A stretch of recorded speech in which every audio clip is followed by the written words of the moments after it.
عزیزان گرامی وقار و حاضرین، آج 26 جنوری یوم جمہوریہ کے اعتبار سے پورے ہندوستان میں جوش و خروش کے ساتھ منایا جا رہا ہے۔ یقیناً اس یوم جمہوریہ میں ہر ہندوستانی کا برابر حق ہے۔ آج کا وہ دن ہے جب قانون نافذ کیا گیا، لا بنائے گئے، ترتیب دیے گئے۔ آزادی کے بعد پورے ہندوستان کا ایک سنویدھان بنا جس کے تحت ہم سب کو گزارنے کے لیے ایک بہترین لا کی کتاب پیش کی گئی۔ آج ہندوستان کی آزادی کو 70 سال سے زیادہ کا عرصہ گزرنے کو آیا ہے۔ ہم آج یہ عہد کرتے ہیں کہ اللہ رب العزت نے ہر انسان کو آزاد پیدا کیا ہے اور آزادی انسان کا بنیادی حق ہے۔ غلامی میں جینا کسی انسان کے لیے نہیں ہے، اسی لیے ہم غلامی کے خلاف لڑتے رہے۔ 90 سال کی جنگ کے بعد ہندوستان میں 1857 سے لے کر 1947 تک، 1857 سے لے کر 1947 تک 90 سال کی ایک عظیم جنگ کے بعد، بڑی محنتوں کے بعد یہ لہلاتا ہوا چمن آج ہمیں دکھ رہا ہے۔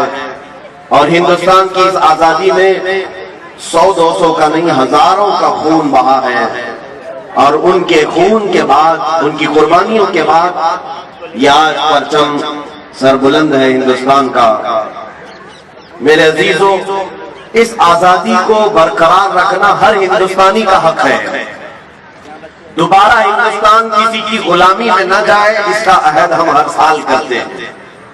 ہم یہ چاہتے ہیں کہ ایک 200 سالہ غلامی کی زندگی انگریزوں کی جینے کے بعد ہندوستان پر دوبارہ کبھی ایسی نوبت نہ آئے کہ پھر ہمارے درمیان کچھ لوگ حکومت کریں اور کچھ لوگ غلامی کریں۔ نہیں، ہم کبھی یہ نہیں چاہتے۔ ہندوستان آزاد ملک ہے، اسی لیے جمہوریت کو یہاں پر سب سے بڑا ایک مرتبہ دیا گیا جس کو ڈیموکریسی کہتے ہیں۔ ڈیموکریسی ہے کیا؟ یہ لوگوں سے لوگوں کے لیے، by the people for the people, لوگوں سے لوگوں کے لیے۔ جو جب تک یہ رہے گا انشاءاللہ ہندوستان میں امن و امان برقرار رہے گا۔ ہم آج یوم جمہوریہ سے، آج کے دن اپنی قوم سے مخاطب ہو کر بلکہ پورے ہندوستانیوں کو میں یہ میسج دینا چاہوں گا، آپ تمام حضرات مل کر پرجوش انداز میں یہ عزم کریں آج کہ ہندوستان کے وقار کے لیے ہم یہاں پر انشاءاللہ العزیز جو کچھ بھی بن سکے گا ہم کرنے کی کوشش کریں گے انشاءاللہ۔ دیکھیں، ہندوستان کی صرف چیزیں حاصل کر لینا، ظاہر سی بات ہے، آپ جی رہے ہیں یہاں پر، آپ کے اناج کہاں سے مل رہے ہیں؟ اسی ہندوستان کی زمین سے۔ آپ کا پانی جو روز استعمال کر رہے ہیں اسی ہندوستان کی زمین سے مل رہا ہے۔ ایسا نہیں کہ ہندوستان میں رہ رہے ہیں اور امریکہ کا پانی پی رہے ہیں، سب ہم یہیں کا پانی پی رہے ہیں، یہیں کے اناج کھا رہے ہیں۔ تو کیا ہم ہندوستان کو جانے سے پہلے بھی کچھ دے کر کے جائیں گے؟ یہ ہر ایک نوجوان کے اندر خواہش ہونی چاہیے کہ میں بھی ہندوستان کی ترقی میں اپنا کچھ حصہ دے کر کے جاؤں، جیسے ہمارے پرکھوں نے دیا ہے، بڑے بڑوں نے دیا ہے، جتنے لوگوں نے بھی ہندوستان کو بنانے میں یوگدان کیا ہے آج ان کے نام لیے جاتے ہیں۔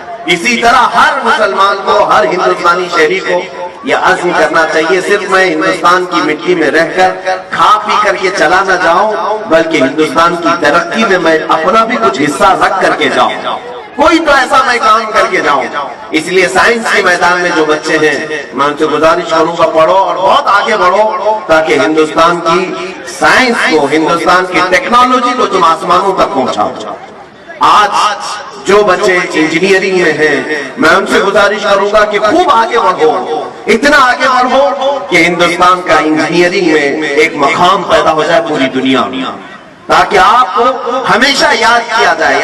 ایک بات یاد رکھنا، آپ کون سے گھر میں رہ رہے تھے، کیا پہنتے تھے، کیا کھاتے تھے، آپ کے مرنے کے بعد کچھ بھی نہیں یاد کیا جائے گا۔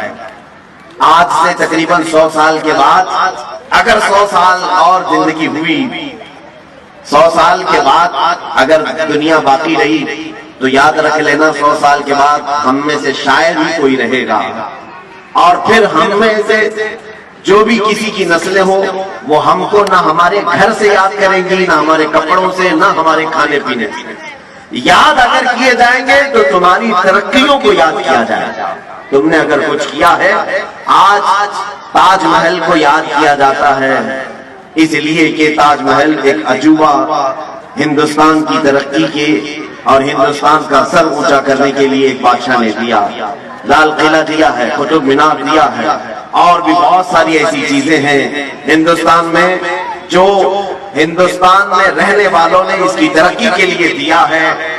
اسی طرح سے میں گزارش کروں گا ہر فیلڈ میں جو بھی ہے وہ ہندوستان کی ترقی کے لیے اپنا کچھ حصہ ضرور دے کر کے جائے. ظاہر سی بات ہے آج یہ بات یاد کی جائے گی. اگر آپ نے انجینئرنگ میں جیسے پلین بنانے والا کون تھا، سب سے پہلے ایروپلین کس نے اڑایا، وہ ہمیشہ یاد کیا جائے گا. کمپیوٹر کس نے بنایا، یہ ہمیشہ یاد کیا جائے گا.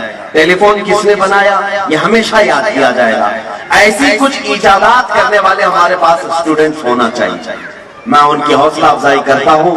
اگر کسی کے دماغ میں ایسی چیزیں ہوں تو سارے لوگ مل کر کے اس کی ہم مدد کریں گے تاکہ ہندوستان میں جو بھی پروڈکٹ ہوگا، مینوفیکچرنگ ہوگی، پوری دنیا پر ہم اس کو ایسا پیش کریں گے کہ انشاءاللہ العزیز دنیا ہمیشہ یاد رکھے گی کہ اگر یہ چیز کسی نے بنایا تھا تو وہ ایک ہندوستانی مسلمان نے بنایا.